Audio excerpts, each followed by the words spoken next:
Everyone, आज हम STET का 2016 का क्वेश्चन पेपर सॉल्व करते हैं। मैंने ये अपनी नोटबुक में सॉल्व किया हुआ है।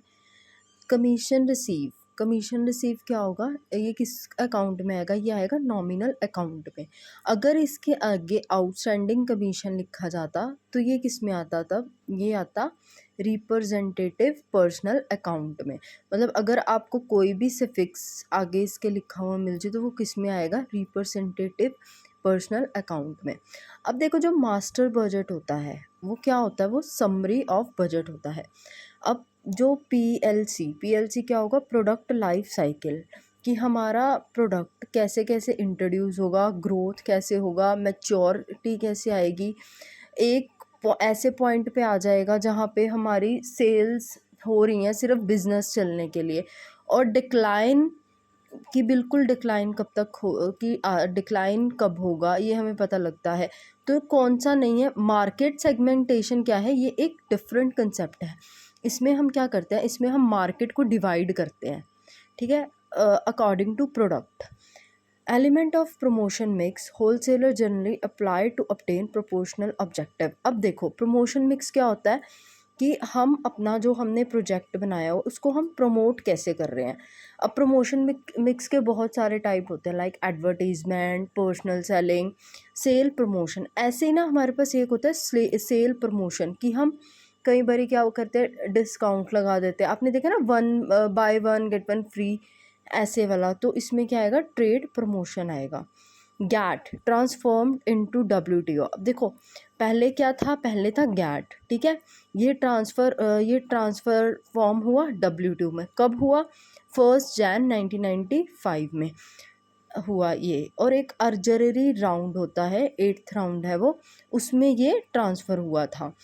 अब पहले क्या था? गैट था, उसके डिसएडवांटेजेस थे, तभी उसको डब्ल्यूटीओ में हमने कन्वर्ट किया ना। तो डब्ल्यूटीओ क्या होगा? सिंप्लीफाइड हो गया, इसमें नए नए एक्ट्स आए। अब एक क्वेश्चन है, एक्स और वाई की रेशो कितनी है? 3:2।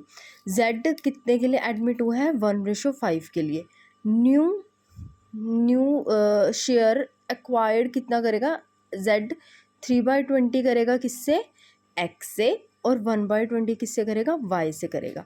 अब देखो जी, इसकी ओल्ड रेशो कितनी दी हुई है? 3:2, ठीक है। अब जेड ने एक्वायर एक्स से कितना किया है? 3/20। तो अब x की रेशो क्या है? 3/5 में से हम क्या करेंगे? शेयर को लेस करेंगे, ठीक है, जो ओल्ड रेशो है उसमें से। तो क्या आएगा? 9/20। और वैसे ही y का दिया हुआ है हमें 2/5 में से हमें 1/20 को लेस करना है, तो 7/20, ठीक है जी। अब इसने एक्वायर्ड कितना कितना किया है?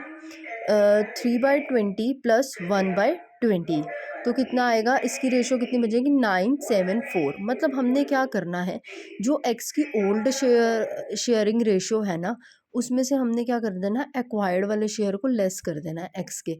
सेम एज इट इज़ हमने वाई में भी ऐसे ही करना है, ठीक है। अब ICI, आपको पता है ये क्वालिटी सर्टिफिकेशन होते हैं, मार्क, कि जब हम लेते हैं, अगर ये प्रोडक्ट पे लगा हुआ है तो हम क्या बोलते हैं कि प्रोडक्ट सेफ़ है, क्वालिटी वाइज भी अच्छा है। तो आपको भी पता है, अब ICIC जो क्वालिटी सर्टिफिकेशन मार्क है वो किस पे होता है? इलेक्ट्रिकल इक्विपमेंट्स पे होता है, ठीक है। Not part of planning process. अब हमारा प्लानिंग का कौन सा पार्ट नहीं होता? Measurement of actual performance. अब ये किसका पार्ट होता है? Measurement of actual performance. ये प्लानिंग का तो पार्ट नहीं है, फिर किसका हुआ? कंट्रोलिंग में आता है ना, ये हमारा थर्ड स्टेप आता है। अब करंट लाइबिलिटीज़, इसमें बहुत सारे ऑप्शन दिए हुए थे, तो करंट लाइबिलिटीज़ कौन सी होंगी? Bank overdraft. ERG motivation theory किसने दी थी? एडफ्लर ने दी थी। RBI ने अपनी फंक्शनिंग कब स्टार्ट की थी? 1 अप्रैल 1935 को। जो हमारी एक्टिविटी रेशियो है उसको हम क्या और टर्म दे सकते हैं? Efficiency ratio and turnover ratio.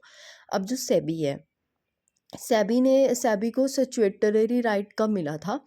कि पहले देखो, पहले क्या होता था? सेबी एक वॉच डॉग होता था, सिर्फ वो देखता होता था कि क्या काम हो रहा है, क्या काम नहीं हो रहा। तो सेबी को स्टैट्यूटरी राइट कब मिला? 30 जनवरी 1992। अब देखो, अगर हमारी डेट इक्विटी रेशियो हाई होगी, पहले तो देखो डेट इक्विटी का फॉर्मूला क्या होता है? डेट डिवाइडेड बाय इक्विटी, तो हमारे क्या होंगे, लो फाइनेंशियल क्राइसिस होंगे, ठीक है। अब ये वाला जो क्वेश्चन है ना, शेयर कैन बी फॉरफिटेड, ये मैंने HPSC के एग्ज़ाम में भी देखा था कि अगर हम शेयर को फॉरफिट करते हैं तो फिर हमें मतलब कि कौन सा बैलेंस लेंगे हम, पेड अप का, कोल्ड अप का। तो आपको हमेशा याद करना है non payment of call money. अब शेयर तो हम कौन सा, कोल्ड अप कैपिटल को लेते हैं, ठीक है। अब देखो, अब हमारे शेयर को, अगर हम किसी को शेयर को फॉरफिट करते हैं, फॉरफिट करते क्यों हैं कि उसने अपनी जो पेमेंट देनी थी वो नहीं दी, तो ये वही आ गया ना, non payment of call money. और ये हम इसमें लेंगे क्या, हम इसमें कॉल्ड अप मनी लेंगे, ठीक है जी। अब देखो, ओपनिंग स्टॉक 60,000, ड्राइंग कितनी दी है 50,000, और भी कैपिटल इंट्रोड्यूस्ड हुई है 10,000, और क्लोजिंग कैपिटल कितनी है 90,000। अब प्रॉफिट अर्नड का फॉर्मूला क्या होगा, ये देखो, अब profit is equal to closing capital minus additional capital plus drawing minus opening capital. अब जो हमारे पास 90,000 था वो क्या थी, वो क्लोजिंग कैपिटल थी, उसमें हमने 10,000 एडिशनल कैपिटल को लेस किया, फिर आया 80,000, 80,000 में ड्राइंग को ऐड किया, 85,000, 60,000 के क्या था हमारे पास, ओपनिंग कैपिटल थी, इसको माइनस करोगे तो क्या आएगा 25,000। ये क्वेश्चन बहुत इंपॉर्टेंट है, मैंने मतलब कि 2-3 एग्जाम्स में ये क्वेश्चन देखा ही देखा है, सेम एचटेट में ही। अब देखो जी, अगला क्या है, अब हमारे पास ना वो आता है डेफिनेशन, टर्म्स आती हैं, ठीक है। अब liabilities are the obligation or debt that an enterprise has to pay at some date in future। अब liabilities क्या है, obligations और debt है कि इसको हमने in future date पे क्या करना है, पे करना है। अब नॉन प्रॉफिट जो हमारा अब नॉन प्रॉफिट ऑर्गेनाइजेशन है वो क्या नहीं बनाता, वो प्रॉफिट एंड लॉस अकाउंट नहीं बनाता, क्योंकि ये किसके लिए काम करते हैं, ये वेलफेयर के लिए काम करते हैं, इसके लिए ये अपने अलग अकाउंट्स को बनाते हैं, ठीक है। अब पब्लिक एंटरप्राइजेज होता क्या है, organisation owned and arrange managed by public authorities. अब ये किसके द्वारा मैनेज की जाती है, पब्लिक अथॉरिटीज़ के द्वारा मैनेज की जाती हैं, तो ये होता है, ठीक है। अब इसमें दिया हुआ है, हमें दिया हुआ है शेयर 10 रुपये का, 8 कॉल्ड अप है, 6 पेड अप है। Amount of share account debited, मैंने बताया था ना कि जो कॉल्ड अप होगा उससे डेबिट होगा, तो कॉल्ड अप कितना है जी, 8 है। Business unit generate sustainable cash service due to low industrial growth rate and high market share. BCG model तो सबने पढ़ा ही होगा पक्का, इसको भी हमने 4 पार्ट्स में डिवाइड किया हुआ है, इंडस्ट्रियल ग्रोथ और मार्केट शेयर। जो हमारा स्टार होगा उसमें क्या होगा, अब आप इसको याद भी कर सकते हो, जो स्टार है उसमें हमेशा क्या होगा, उसमें हमेशा सब चीज़ें हाई होंगी, ठीक है जी। उसके बाद जैसे हमारा डॉग है उसमें क्या होगा, उसमें दोनों चीज़ें लो होंगी, ठीक है। अब देखो कैश काउ, अब इसमें आप खुद सोचो कि अगर आप कैश काउ को देखते हो तो आपके मतलब मैंने इसको ऐसे याद किया है कि इसकी ग्रोथ क्या होगी, कम होगी, पर इसका मार्केट शेयर क्या होगा, ज़्यादा होगा, ठीक है। और क्वेश्चन मार्क में जाओगे तो क्या होगा, फिर क्वेश्चन मार्क में जाओगे तो इसमें हमारी ग्रोथ तो अच्छी होगी, पर जो इसका मार्केट शेयर है वो क्या होगा, वो कम होगा, ठीक है। ये वाला क्वेश्चन भी मैंने 2-3 एग्जाम में देखा है, और इसका हमेशा आंसर क्या आया है, कैश का ही आया कि generate sustainable cash service due to low industrial growth and high market share. जो इंडस्ट्रियल ग्रोथ है वो तो क्या होगी, लो होगी, और मार्केट शेयर क्या होगा, इसका हाई होगा। अगर दोनों हाई हाई आ जाएं तो स्टार, दोनों लो लो आ जाएं तो डॉग। अगर आप ऐसे मैट्रिक्स को याद करते हो ना, पहले आप ये देख लो हाई कौन सा है और लो कौन सा है, ठीक है। बाकी आपके आंसर्स अपने आप ही आ जाने हैं फिर। Note affect fund flow statement. अब जो हमारा फंड फ्लो स्टेटमेंट है उसको क्या इफेक्ट नहीं करता, परचेज ऑफ PC, ठीक है। गुडविल ऑफ कंपनी क्या है, इंटेंजिबल एसेट्स।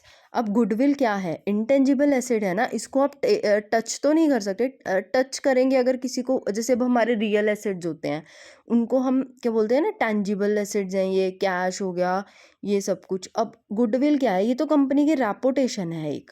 अब ओवरड्राफ्ट क्या होगा, करंट लायबिलिटी होगा, ठीक है जी। प्रीमिलरी एक्सपेंसेस क्या होंगे, फिक्सटेशियस एसेट्स होंगे। Premium on issue of reserves and premium on issue of reserves and surplus, इसका आंसर क्या होगा, शेयर होगा। अब उसके बाद कंट्रोलिंग फंक्शन, फॉरवर्ड एज जो हमारा कंट्रोलिंग फंक्शन होता है वो फॉरवर्ड भी होता है, हम आगे भी देखते हैं ना, और जब हम पीछे देखो, पहले तो हम इसको जैसे मेज़र एक वो स्टैंडर्ड सेट कर लेते हैं कि हमें इतना ही मेंटेन करना है ना, ये बनाना है, तो हम फॉरवर्ड देखते हैं। जब हम इसकी डेविएशंस को मैच करेंगे तो हम क्या देखेंगे, बैकवर्ड भी देखेंगे ना। Thank you so much. आज के लिए इतना ही, ये सीरीज़ को हम फिर अगले उससे शुरू करेंगे। Thank you.